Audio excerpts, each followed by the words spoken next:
जय श्री महाकाल दोस्तों आज मैं आपसे इस वीडियो में बात करने जा रहा हूँ क्या अंतर होता है एक शक्तिपीठ में और एक मंदिर में जिसका नाम सिर्फ शक्तिपीठ रख दिया जाता है। दोस्तों कुछ समय पहले मेरे पास कुछ लोग आए जिनको मैंने उनकी जो समस्या थी उसको सुलझाने के लिए उन्हें सलाह दी कि किसी शक्तिपीठ पर दर्शन करके आ जाइए।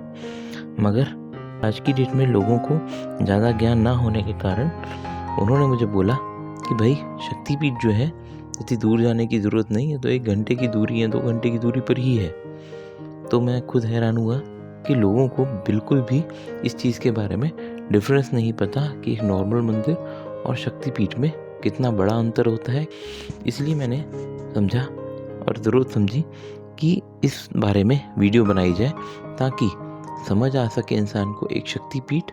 और आज की डेट में बहुत सारे लोग क्या करते हैं, अपने मंदिर का नाम ही शक्तिपीठ रख देते हैं। तो इस तरह के इसके कारण लोगों के अंदर बहुत ज़्यादा कन्फ्यूज़न हो जाता है कि एक शक्तिपीठ क्या है और ये जो मंदिरों के नाम शक्तिपीठ रख दिए जाता है ये क्या है, क्या अंतर क्या हो जाता है इनमें। तो चलिए इस बारे में बात करते हैं कि शक्तिपीठ जो होता है इसमें क्या विशेषता होती है जिसके कारण इसका अपना ही एक महत्व हो जाता है। तो सबसे पहले इसके लिए समझते हैं शक्तिपीठ बने कैसे, उनका निर्माण कैसे हुआ है।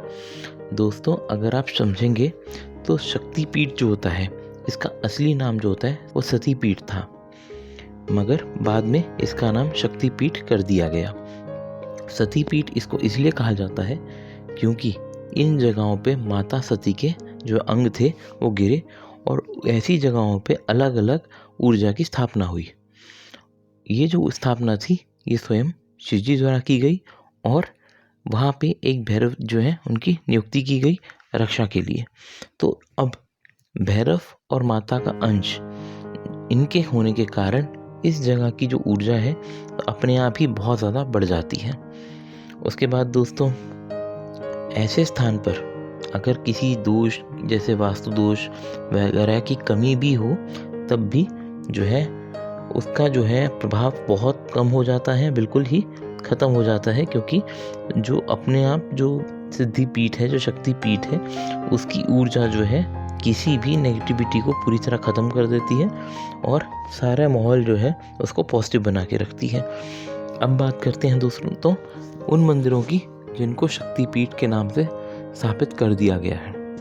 तो दोस्तों ऐसे मंदिर जो होते हैं ज़्यादातर अनुभव किया जाता है किसी सिद्ध पुरुष या फिर किसी अच्छे ज्ञानी इंसान के द्वारा बनाए जाते हैं। इन शक्तिपीठों को दोस्तों ज़्यादातर देखा जाता है कई लोग वास्तु जिनको ज्ञान होता है उसको फॉलो करके बनाते हैं या कई लोग बिना वास्तु की नॉलेज के ही पूरा जो है निर्माण करवा देते हैं।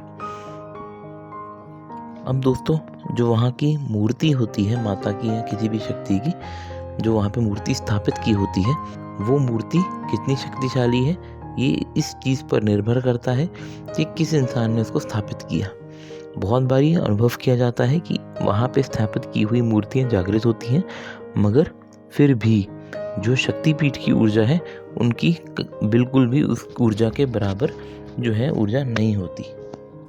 जो दोस्तों आप देखेंगे शक्तिपीठ होते हैं वहाँ पे माता का अंश होने के कारण वहाँ स्वयं माता का स्वरूप रहता है, मगर जो इस तरह मंदिर की स्थापना की जाती है शक्तिपीठ के नाम से वहाँ माता के अंश जैसे योगिनियाँ यक्षिणियाँ जो होती हैं वो उन मूर्तियों में रहती हैं और लोगों के कार्य में सहायता करती हैं। दोस्तों अब मैं आपको बताने जा रहा हूँ 2 मुख्य कारण जिनके कारण कोई भी मंदिर विशेष बन सकता है और अपने आप में उसकी ऊर्जा जो है बढ़ सकती है।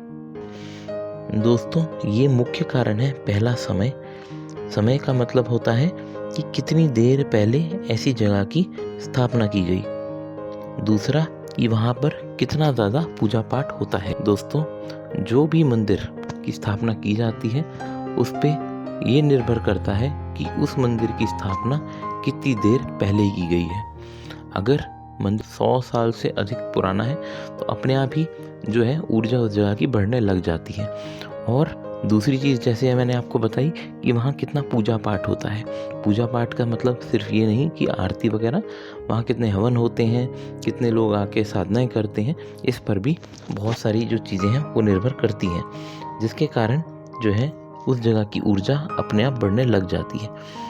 अब जो दोस्तों जो शक्तिपीठ वगैरह होता है, जैसे मैंने आपको बताया कि वो बहुत प्राचीन है, तो और साथ ही वहाँ पर बहुत सारे लोगों ने साधनाएं की, बहुत सारे हवन हुए, जिसके कारण फिर से कहूँगा कि उनकी ऊर्जा जो है बहुत ज़्यादा बढ़ गई।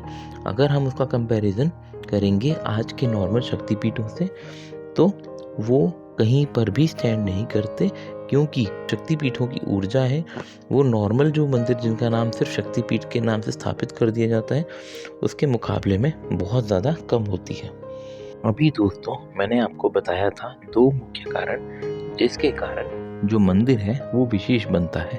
अब मैं आपको बताऊंगा वो कारण जिसके कारण जो मंदिर का जहाँ पे है वो स्थान विशेष बनता है। दोस्तों वो कारण है वहाँ पर बसाया हुआ शमशान। जो एक शक्तिपीठ है उसके शमशान की बहुत ज़्यादा अपनी एक विशेषता होती है। इस चीज़ को समझने के लिए आपको समझना होगा सबसे पहले कि शमशान जो होता है उसका बसाया कैसे जाता है, वो कार्य कैसे करता है। तो दोस्तों होता क्या है, जब भी कोई भी शमशान नया बनता है या फिर जो भी पुराने शमशान चले आ रहे हैं, उस समय उस शमशान की ऊर्जा, शक्ति और प्रेत आत्माएं, आत्माएं, जीवात्माएं सबको काबू करने के लिए जो है उस शमशान में एक शक्ति की स्थापना की जाती है जिनको भैरव कहते हैं।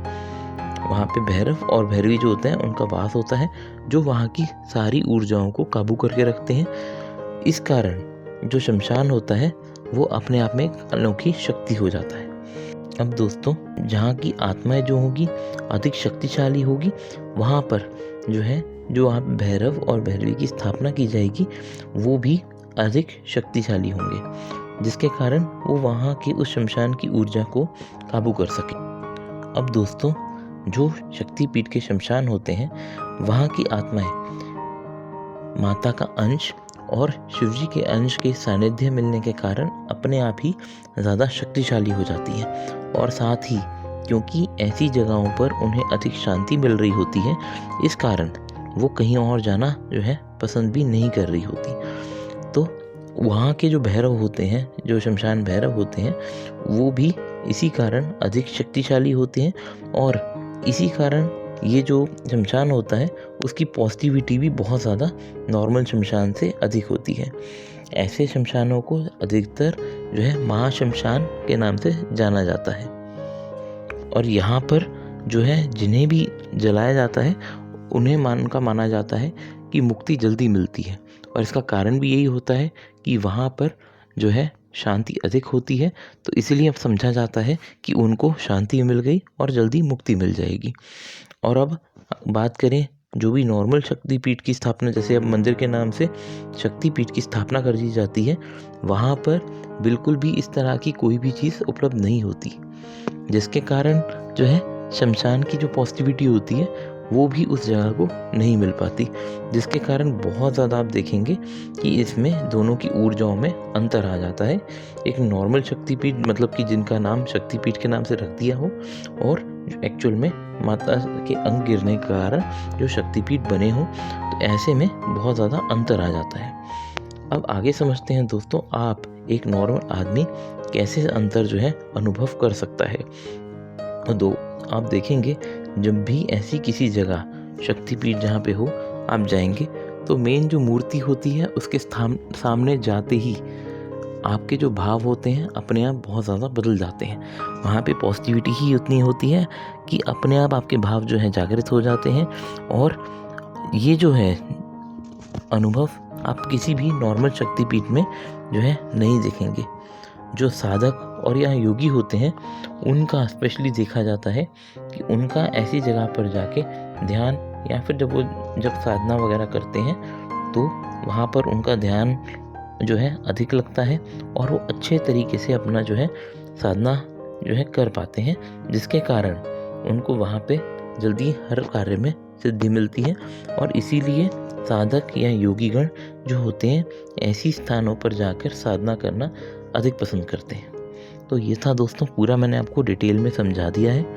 अगर आपकी फिर भी कोई डाउट हो कि क्या अंतर होता है तो उसके लिए आप मुझे व्हाट्सएप कर सकते हैं या फिर नीचे कमेंट्स में भी पूछ सकते हैं। तो दोस्तों, अगर आपको वीडियो अच्छा लगा हो लाइक कीजिए, चैनल को सब्सक्राइब कीजिए और बेल आइकन दबाना ना भूलिए ताकि आपको रेगुलर अपडेट्स मिलते रहें। जय श्री महाकाल दोस्तों।